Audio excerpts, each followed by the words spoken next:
நான் தான் கல்வாரி பேசுகிறேன். உங்கள் சங்கிலிகளில் நீங்கள் சிலுவை தொங்க விடுகிறீர்கள். நான் மலையின் தலை திறந்து சிலுவை நட்டேன். மலைகள் இறைவன் இருக்கும் இடங்களாக இருந்தன. இறைவன் இறக்கும் இடமாக மாறியது இங்கேதான். இறைவன் உறையும் இடமாக இருந்ததை இறைவன் மறையும் இடமாக மாற்றி எழுதியது கல்வாரி.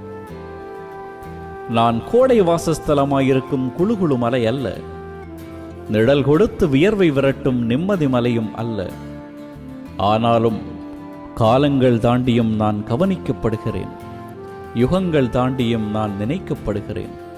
காரணம், என் தலைமேல் நடந்த தலைகுனிவு நிகழ்வு. இயேசுவின் படுகொலைக்கு பார்வையாளனாயிருந்ததால் நான் பாவியா?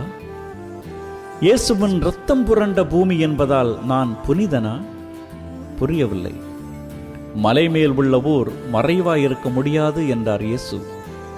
அதனால் தானோ என்னவோ நிறைவாய் அவர் என்னில் வந்து நின்றார். எத்தனை கண்ணீர் துளிகள் என் முகத்தில் விழுந்து தெரித்திருக்கின்றன.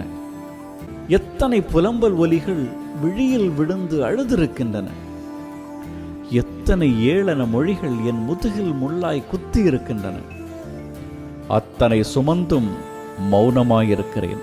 காரணம், நான் மட்டுமே இயேசுவை உயிராகவும் உடலாகவும் தழுவி இருக்கிறேன். நோவாவின் பேழை அராரத்து மலையில் தங்கியது. புதிய விடியல் அங்கே கதவு திறந்தது. இயேசுவின் சிலுவை கல்வாரி மலையில் தங்கியது.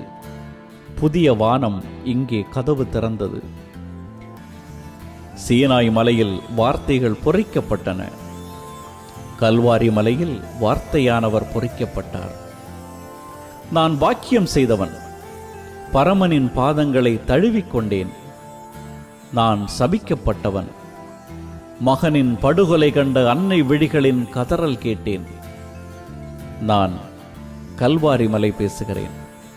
உங்கள் பாவத்தின் சிலுவை சுமந்து பரமனை கழுவிலேற்ற மீண்டும் ஒருமுறை என்னிடம் வராதீர்கள். நான் கல்வாரி மலை பேசுகிறேன்.